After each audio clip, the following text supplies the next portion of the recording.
আসসালামু আলাইকুম প্রিয় শিক্ষার্থী বন্ধুরা, আজকে তোমাদের ইসলাম শিক্ষা পরীক্ষা অনুষ্ঠিত হলো। আজকে আমি তোমাদের ঢাকা বোর্ডের ঘ সেটের সমাধান করে দিচ্ছি। তোমরা মিলিয়ে নাও এবং কমেন্টে জানিয়ে দাও কার কটা হয়েছে। 1 নম্বর প্রশ্নটা ছিল, মদিনা সনদে মোট কতটি ধারা ছিল? উত্তর হবে গ 47টি। 2 নম্বর প্রশ্ন বলছে, কি কারণে আরবরা জাহিলি যুগে খ্যাতি অর্জন করেছিল? উত্তর হবে খ কবিতা। 3 নম্বর, কাকে ইমাম আজম বলা হয়?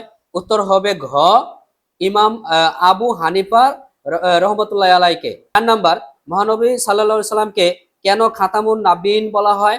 উত্তর হবে তার মাধ্যমে কি হয়, এই যে ঘ নাম্বারটা, তার মাধ্যমে নবুয়তের পরিসমাপ্তি ঘটে।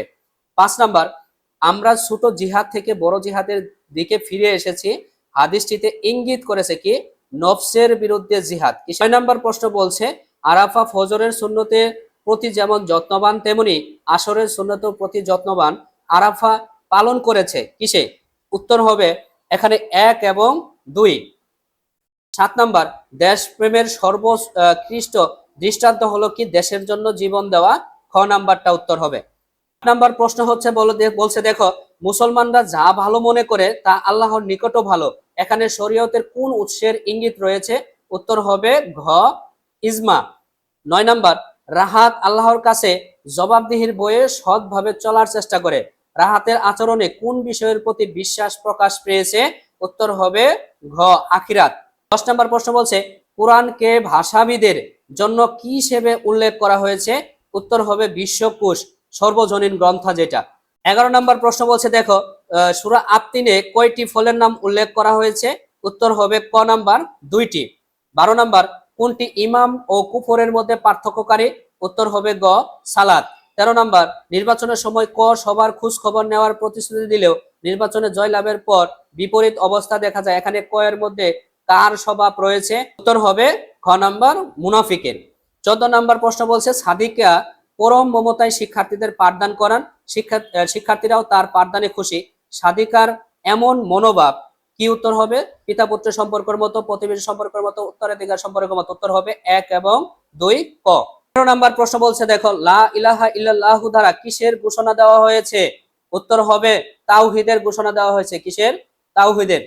এরপরে 16 নম্বর, যে সাফওয়ান প্রতি বছর একটি ইবাদত পালন করার মাধ্যমে ক্ষুধার জ্বালা বুঝতে পারে, সাফওয়ান কোন ইবাদতটি পালন করে? উত্তর হবে ক সাউম। এরপরে 17 নম্বর, ইমরান আমর বিল মারুফ ও নাহি আনিল মুনকার এ নিজেকে নিয়োজিত রাখেন। ইমরানের এমন দায়িত্ব পালনের ফলে কি হবে? উত্তর হবে 3টাই হবে গ নাম্বারটা 1 2 3। 18 নম্বর প্রশ্ন, যে উপর একটা উদ্দীপক আছে, চোখের ক নং ভুলে লঙ্ঘন হলে, লঙ্ঘন হলে আমাদের কি করতে হবে? উত্তর হবে ঘ নাম্বার সিজদা সাহু দিবে। 19 নম্বর, চোখের খ আমল করার মাধ্যমে উপলব্ধি করতে সক্ষম হবে। 2 এবং 3, যেমন নেকি আছে গুনাহ নেই, রাসূল সাল্লাল্লাহু আলাইহি ওয়াসাল্লাম উম্মতকে উৎসাহ দিয়েছেন। এটা কিসে? নফল নামাজে। তার মানে 2 এবং 3 সঠিক। 20 নম্বর প্রশ্ন, শিরক কিসের বিপরীত? উত্তর হবে ক তাওহীদের। কারা জাহান্নামের সর্বনিম্ন স্তরে থাকবে? উত্তর হবে গ মুনাফিক। 22 নম্বর, শরীয়তের বিষয়বস্তুকে প্রধানত কয়টি ভাগে ভাগ করেছে? উত্তর হবে খ 3টি। 23 নম্বর প্রশ্ন বলছে, ইমাম শাফেঈ রহমতুল্লাহ আলাইহির মতে মানুষ কোন ইমাম কেন ইমাম আবু হানিফা রহমতুল্লাহর প্রতি মুখাপেক্ষী? ক নাম্বার হবে ফিকাহ শাস্ত্রে অবদানের জন্য। 24 নম্বর বলছে, রাসূল সাল্লাল্লাহু আলাইহি সাল্লাম কেন মক্কা অভিমুখে অভিযান পরিচালনা করেন? উত্তর হবে যে কুরাইশ কর্তৃক আক্রান্ত হওয়ার ভয়ে। 25 নম্বর, আল্লাহর সুদকে নিশ্চিহ্ন করেন এবং দানকে বাড়িয়ে দেন। আয়াতে কিসের গুরুত্ব প্রকাশ পেয়েছে? উত্তর হবে ক আর্থিক প্রকাশ পেয়েছে। এরপরে 26 নম্বর, ক নং শোকে জসিম সাহেবের আচরণে মহানবী সাল্লাল্লাহু আলাইহি সাল্লামের কোন ঘটনার প্রতিচ্ছবি দৃশ্যমান হয়েছে? উত্তর হবে ক মক্কা বিজয়। 27 নম্বর, সাফির এমন আচরণের ফলে কি ঘটবে? এটা হচ্ছে মানুষ বিনিয়োগ আগ্রহী হয় না, অর্থনৈতিক বৈষম্যের অবসান হয়, আর্থিক উন্নতি ব্যাহত হয়। উত্তর হবে 1 2 3। সকল সদ্গুণের মূল কি? উত্তর হবে সদ্গুণের মূল হচ্ছে তাকওয়া।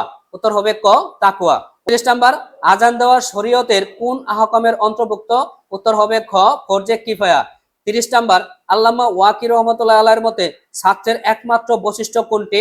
উত্তর হবে সকল পাপ যে খ নাম্বারটা, সকল পাপ কাজ বর্জন করা। এই ছিল আজকের ঢাকা বোর্ডের সমাধান। কার কয়টা হয়েছে অবশ্যই জানিয়ে দিবা। আর একটা গুড নিউজ হচ্ছে আজকে কিন্তু 25টা প্লাস হচ্ছে আমার সাজেশন থেকে ইসলামে কমন পড়েছে। যারা তোমাদের পরবর্তী পরীক্ষাগুলো সাজেশন লাগবে অবশ্যই চ্যানেলটি সাবস্ক্রাইব করে রাখো এবং পাশেই থাকো।